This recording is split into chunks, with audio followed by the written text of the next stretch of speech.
آج کے قصے حضرت یوسف کے قصے کو بیان قریب نے اس قصے کو احسن القصص کہا ہے، یعنی کہ اس کے بارے میں اللہ تعالیٰ نے پوری ایک سورہ یوسف نازل فرمائی۔ اس قصے میں 2 عظیم نبیوں کا ذکر ہے، حضرت یعقوب اور حضرت یوسف کا ذکر کیا۔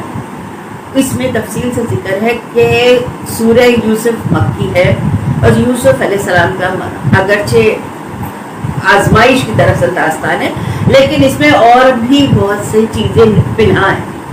سننے والا یہ قصہ سنتا ہے نا تو رحم کے جذبات محسوس کرتا ہے۔ اس قصے میں ان حالات کی طرف اشارہ ہے کہ جو انبیاء کے ساتھ پیش آتے ہیں۔ عام انبیاء کے حالات واقعی معلوم ہوتا ہے کہ پہلے وہ آسودہ حال تھے، لیکن اللہ پاک نے دعوت دی، ان کی قوم نے انہیں جھٹلا دیا، پھر آزمائش کا شروع، یہ آپ سب نے کامن دیکھے گا، ان کے قوموں پر اللہ پاک نے عذاب بھیجا۔ اس قصے میں معاملہ ایک بالکل اپوزٹ ہے سورہ یوسف میں۔ شروع میں پہلے میں آزمائش کا دور ہے اور پھر آسانی اور پھر فراوانی کی داستان۔ ایسا کیوں ہوا؟ علماء کا اس بارے میں دراصل مختلف اپنی رائے ہے۔ عطا رحمۃ اللہ فرماتے ہیں کہ غمزدہ پریشان حال اگر یوسف علیہ السلام کی سے کوئی سنتا ہے، اس کے دل کو بڑا سکون ملتا ہے، وہ مطمئن ہو جاتا ہے کہ دیکھو کس طرح سے انہوں نے اپنی تکلیف اٹھائی، یہ تنگی کے بعد آسانی، مشکل وقت راحت ہے اور اللہ کی رحمتیں بھی پھر ملتی۔ سورہ یوسف، سورہ ہود میں انبیاء کرام کے تذکرے کے بعد قوم ہود اور قوم صالح کی تباہی کا ذکر آتا ہے، پھر ان اقوام کا ذکر آتا ہے جو تباہ و برباد ہوئی، نیست و نابود۔ پھر سورہ یوسف حضور میں نازل ہے۔ یہ وہ سال تھا جس میں نبی صلی اللہ علیہ وسلم کے چچا ابو طالب فوت۔ حضرت ابو طالب ہر طرح سے آپ کا ساتھ دیتے رہے تھے، یہاں تک کہ رسول اکرم صلی اللہ علیہ وسلم فرماتے ہیں کہ قریش نے مجھ سے صحیح معنوں میں دشمنی کا آغاز ابو طالب کی وفات کیا۔ ایک اور قول کے مطابق ابو طالب کی وفات 3 دن بعد ہی آپ کی پیاری اور محبوب بیوی، جنت کی عورت کے ساتھ بی بی خدیجہ دنیا کی افضل ترین عورتوں میں سے ایک سیدنا خدیجہ الکبریٰ رضی اللہ تعالیٰ عنہا کی اس دنیا سے رخصت ہو گئی۔ ان للہ و انا الیہ راجعون۔ یہاں تک کہ ابن عباس رضی اللہ عنہ فرماتے ہیں کہ رسول اللہ علیہ وسلم نے 4 خط کھینچے، پھر صحابہ مخاطب کر کے کہا، جانتے ہو یہ خط میں نے کیوں کھینچے ہیں؟ انہوں نے کہا ہم نہیں جانتے۔ آپ صلی اللہ علیہ وسلم نے فرمایا کہ جنت کی افضل عورتیں جا رہی ہیں، ایک مریم بنت عمران، دوسری خدیجہ بنت خویلد، تیسرے فاطمہ بنت محمد اور چوتھی فرعون کی بیوی آسیہ بنت مزاحم رضی اللہ عنہ مجمعین۔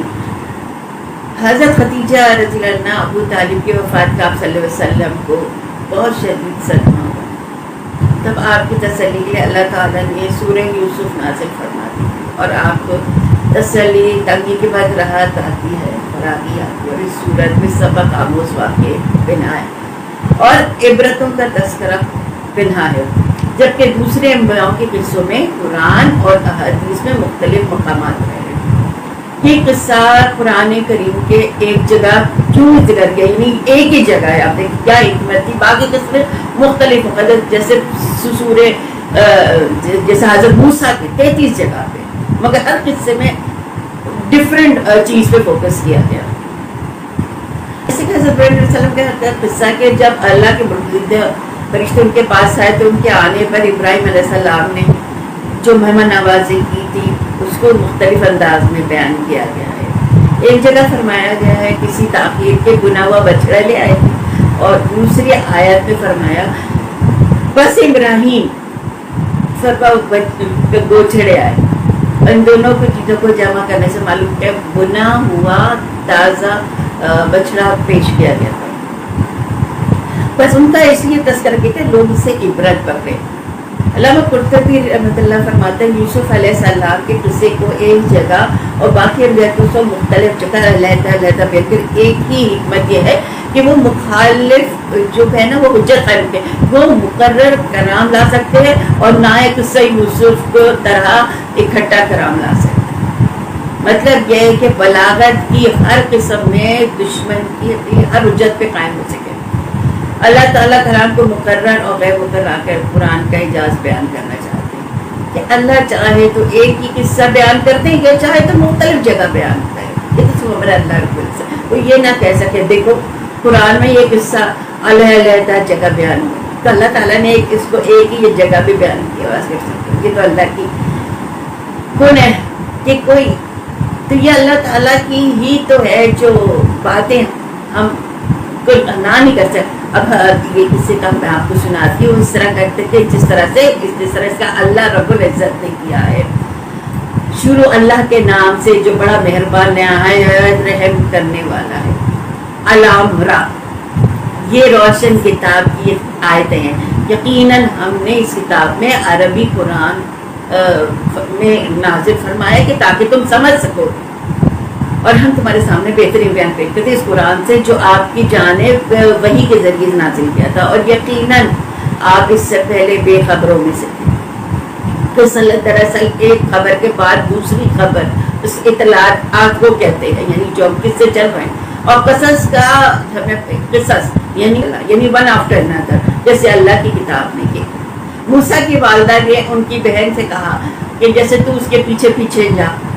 اور قصص کی اصل یہی ہے کہ کسی خبر کا پے در پے آگے پیچھے آنا. اس سے ارشاد باری تعالیٰ کہ ہم آپ پر بہترین قصہ بیان کریں اور یقیناً آپ اس سے پہلے بے خبروں سے.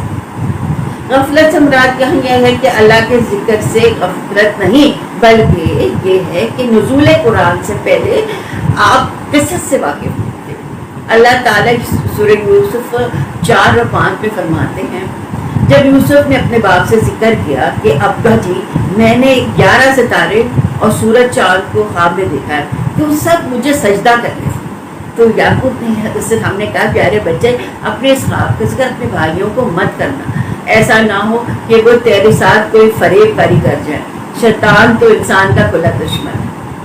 تو روئے ایکچولی رویا سے وہ مراد وہ خواب ہے جو نیند کی حالت میں دیکھا ہے. رویا سے مراد وہ حقیقت ہے جو انسان حالت بیداری میں آنکھوں سے دیکھے.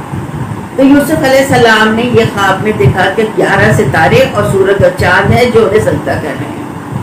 یعقوب علیہ السلام خواب کی حقیقت کو جان گئے. اگرچہ تعبیر نہیں بتاتے تھے لیکن ان کو علم ہو گیا تھا کہ اس میں یوسف علیہ السلام کے لیے تکریم ہے اور یہ بھی علم تھا کہ یوسف علیہ السلام بھائی ان سے حسد کر. اس لیے انہوں نے یوسف علیہ السلام سے کہا تھا کہ یہ اپنے بھائیوں کا یہ خواب مت سنانا. یوسف علیہ السلام کے 11 بھائی تھے. بنیامین ان کے سگے بھائی تھے. باقی جو بھائی تھے وہ ان کے سوتیلی یعنی دوسری ماں سے تھے. تو اس وجہ سے وہ تھوڑی حسد بھی کرتے تھے کیونکہ حضرت یعقوب علیہ السلام آپ دیکھیں والدین کا یہ ہوتا ہے کسی کی طرف زیادہ جھکاؤ ہوتا ہے وہ اس پہ ان کا بس نہیں ہوتا. تو بس حضرت یوسف علیہ السلام اور بنیامین سے کچھ پیار تھا ان کو زیادہ. تو اس پہ جو دوسرے بھائی تھے باقی ماں سے وہ ان سے بہت جلس ہوتے تھے جلتے تھے حسد کرتے تھے اور کہتے تھے اپنے والد سے کہ آپ تو یوسف کو اور بنیامین کو ہم سے زیادہ چاہتے ہیں اور ایسا کیوں ہے ابا جان. مسکراتے تھے وہ کہتے تھے بیٹا ایسی بات نہیں ہے میرے لیے تم سب کہو بس اتفاق کی بات آپ کہہ سکتے کہ اس میں بس سمجھے آپ دیکھنا ہم بھی ماں باپ ہیں ہم اتفاق دیکھیں ہم برابر نہیں رکھ پاتے ہیں. ہو جاتا ہے جانے یا انجانے میں ہم کسی بچے کو شاید زیادہ اہمیت دے جاتے ہیں اس پہ ہمارا دل ہے. تو یہ بات تھی دراصل. اچھا جو حقیقی بھائی تھا وہ حسد نہیں کرتا وہ عمر میں ان سے جو تھی بنیامین. تو جیسے میں نے کہا باقی سب ان سے حسد یہ تھی کہ وہ میں آپ کو بتا چکی ہوں کہ یعقوب علیہ السلام ان سے بہت زیادہ محبت کرتے ہیں اور بنیامین سے بھی کیونکہ ایک تو وہ چھوٹے تھے سب سے زیادہ. تو اب اور اس میں ویسے کوئی برائی بھی نہیں ہے کہ اوپر نیچے بچوں کو سمجھ آئے آخر کار ماں باپ نے سب کو یکجا کرتے ہیں مطلب اہمیت ہے. اچھا وہ یہاں تک یہ تھا، اتنا ان کو پیار تھا کہ یوسف علیہ السلام کے جاتے لمحہ بھر بھی اپنی آنکھوں سے اوجھل نہیں ہونے دیتے تھے. جب وہ کھیلنے کے لیے نکلتے یوسف کو یہیں چھوڑ دو، گویا ان کی نگرانی اور پیرا کرتے تھے، انہیں کوئی خوف تھا. سورہ یوسف آیت 6 میں فرماتے ہیں اور اسی طرح تجھے تیرا پروردگار برگزیدہ کرے گا اور تجھے معاملہ فہمی یعنی خوابوں کی تعبیر سکھائے گا اور اپنی نعمتوں سے بھرپور عطا فرمائے گا، اور یعقوب کے گھر والوں کو بھی، جیسے کہ اس نے پہلے تیرے دادا اور پردادا ابراہیم اور اسحاق کو بھی بھرپور نوازا. یقیناً تیرا رب بہت بڑا علم اور زبردست حکمت والا ہے. یعنی آپ کو منتخب کر لیا گیا اور تمام بھائیوں سے آپ کو چن لیا گیا تھا، اور یعقوب علیہ السلام سے آپ کا انتخاب اللہ پاک نے کیا، اور اس دور کے لوگوں میں سے آپ نبوت دینے کا ارادہ کیا.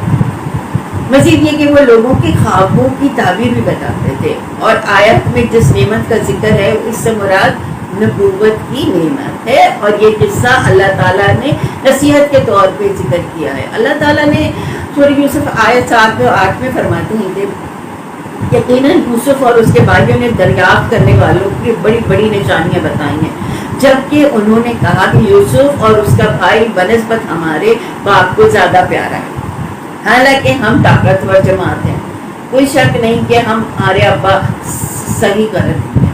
کہا جاتا ہے کہ یہودیوں نے نبی کریم صلی اللہ علیہ وسلم کو جب حضرت یوسف علیہ السلام کے قصے متعلق سوال کیا تو یہ مکمل قصہ سنانے کے لیے نازل، جبکہ بنی اسرائیل کو یہ مکمل تو پتہ بھی نہیں تھی، اور جو معلوم تھا وہ بھی تحریک چکا تھا، یعنی اتنا کوئی کلیئر نہیں تھا. قرآن نے اس چیز کنفیوژن کو واضح کرنے کے لیے حضرت سورہ یوسف نازل کی، اور جو شخص بھی اس کے متعلق پوچھے گا اس کے عبرتیں اور نصیحتیں ہیں. یوسف کے بھائیوں نے کہا ہمارا باپ جو ہے اور اس کے بھائی سے زیادہ محبت کیوں کرتا ہے، جیسے میں نے پہلے بھی آپ سے بتایا جبکہ ہم ایک جماعت ہیں.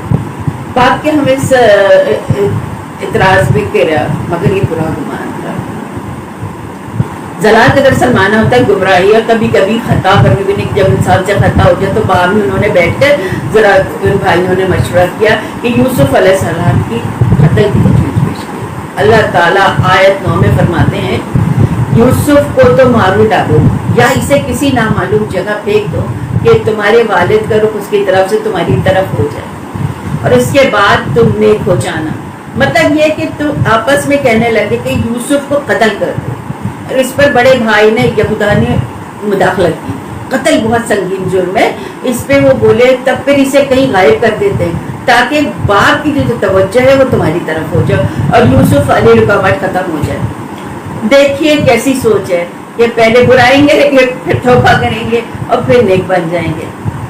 بھلا ایسا آدمی جو پہلے اس نیت سے کرا کہ بعد میں توبہ کر لوں گا تو کیا اس کی توبہ کبھی ہو سکتی؟ علماء فرماتے ہیں کہ توبہ کا دروازہ ہر وقت کھلا ہے. اللہ تعالیٰ نے رات کے وقت سزا دیتا ہے کہ دن میں برائی کرنے والے کو توبہ کر لیں، اور دن کو آواز دیتا ہے کہ رات کو برائی کرنے والے توبہ کر لیں. کوئی توبہ کا دروازہ بند نہیں کرتا، یہاں تک کہ انسان جتنی بار گناہ کرتا ہے توبہ کرے اللہ قبول کرنے والا ہے. اس لیے اللہ تعالیٰ نے ان کی توبہ کو قبول کر لی تھی بھائیوں کی. آخرتام ہمیں اس بات سے کہ گناہ کرنے کے بعد توبہ کا موقع کرنا ملے پھر کیا ہوگا. اس کا مطلب یہ نہیں ہے یہ نہ سوچیں کہ بار بار گناہ کر کیا پتہ موقع ہی نہ ملے اور نظر کے وقت توبہ قبول نہیں ہوگی. اب آیت نمبر 10 میں آتا ہے کہ ان میں سے ایک نے کہا یوسف کو قتل نہ کرو بلکہ اسے کسی اندھے کنویں میں تہہ میں ڈال دو کہ اسے کوئی آتا جاتا جنا قافلہ اٹھا لے جائے گا، اور اگر تمہیں کرنا ہے تو یوں کرو. یہودا نے ان کو قتل سے تو روک دیا اور کہا کہ قواسم کے راہ میں اموکی نام کے کنواں ہے، اسے اس میں ڈال دیں، کوئی گزرتا ہوا قافلہ اسے اٹھا لے جائے گا، اس سے ہمیں نجات بھی پاتے ہو تو ہم یہ طریقہ صحیح ہے. سب نے اس بات سے متفق ہو گئے. اب اپنے باپ کے پاس گئے اور باپ سے انہوں نے جو کہا آیت 11 اور 12 میں آتا ہے، انہوں نے کہا اب آخرکار یوسف کے بارے میں ہم پر بات کیوں نہیں کرتے؟ ہم تو اس کے خیر خواہ ہیں، کل آپ ضرور اسے ہمارے ساتھ دیکھ دیجیے کہ ہم خوب کھائے پیے کھیلے کودے اور اس کی حفاظت کی ذمہ دار ہم لیتے ہیں. یعقوب علیہ السلام نے ان کی بات کے جواب میں جو کچھ کہا وہ آیت نمبر 13 اور 14 میں آتا ہے کہ اس کا ذکر کیوں موجود ہے کہ یعقوب نے کہا اس کو تمہارا لے جانا مجھے سخت صدمہ دے گا اور مجھے یہ بھی کھٹکا لگا رہے گا کہ تمہاری غفلت میں اسے کہیں بھیڑیا نہ کاٹے۔ انہوں نے جواب دیا کہ ہم جیسے زوراور جماعت کی موجودگی میں اگر ایک بھیڑیا کھا جائے تو ہم تو نکمے ہیں۔ وہاں دراصل بھیڑیے کثرت سے ہوا کرتے تھے، اس لیے یعقوب علیہ السلام نے یہ خدشہ ظاہر کیا تھا۔ بیٹوں کے بات پر اصرار کرنے میں یعقوب علیہ السلام نے یوسف علیہ السلام کو بھیجنے پہ آمادہ ہو گئے۔ اللہ تعالیٰ نے آیت 15 میں فرماتے ہیں کہ پھر جب اس کو لے چلے تھے اور سب مل کے ٹھان لیا کہ اسے خیرآباد کنویں میں پھینک دیں تو ہم نے یوسف کی طرف وحی کی کہ یقیناً وقت آ رہا ہے کہ تو انہیں اس حال میں دیکھا کہ وہ جانتے ہی نہ ہوں گے۔ بعض روایت کے مطابق کہ انہوں نے راستے میں یوسف علیہ السلام کو مارا پیٹا، برا بھلا کہا، اور ایسا وہ ان کے لیے کوئی معمولی بات تھی کیونکہ وہ تو قتل کی طرف سے دل پہ تھے نا۔ آخر کار آگے اور مشورے کے مطابق ان کو کنویں میں دھکیل دیا۔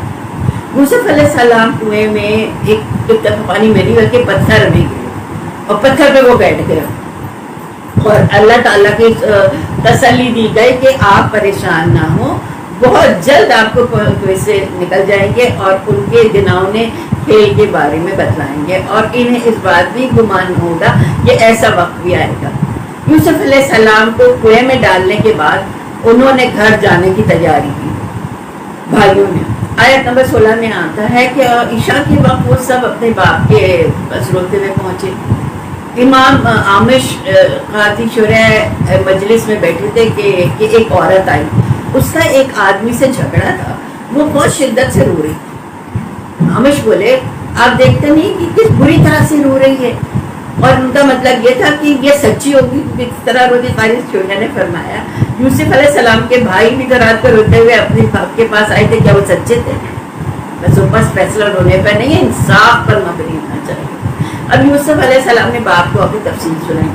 اللہ تعالیٰ نے اس کا ذکر آیت 17 میں فرماتے ہیں کہ کہنے لگے ابا جی ہم تو آپس میں کھیلنے لگ گئے اور یوسف کو ہم نے سامان کے بعد چھوڑتے بس اسے بھیڑیا بنا دیا اور آپ ہماری بات نہیں بات تو ہم بالکل سچے ہی ہوں۔ سو انہوں نے ایک یہ بات بتائی مگر اس سے جھوٹ صاف ظاہر ہو رہا تھا، جیسے اگلی آیت میں آتا ہے کہ یوسف کے کرتے کو جھوٹ موٹ کے خون سے خون آلود کر لیا تھا اور یہ دکھانے کے لیے اس میں بکرے ذبح کیے تھے۔ ایک روایت میں ہے کہ اور یوسف علیہ السلام کی قمیض مر لیا تھا، خون میں لت پر قمیض یعقوب علیہ السلام کو پاس دے دی۔ جب یعقوب علیہ السلام نے وہ قمیض دیکھی تو فرمانے لگی یہ بھیڑیا تو کتنا رحم دیتا ہے، میرے بیٹے کو کھا گیا اور قمیض کو کچھ نہیں کہا، تمہاری عقل کہاں چلتی ہے؟ اس بات پر جب آیت 18 میں ہے باپ نے کہا یوں نہیں بلکہ تم نے اپنے ہی دل سے ایک بات کہی ہے تو صبر ہی بہتر ہے اور تمہاری بنائی ہوئی باتوں پر اللہ ہی سے مدد کی طلب کرتا ہوں۔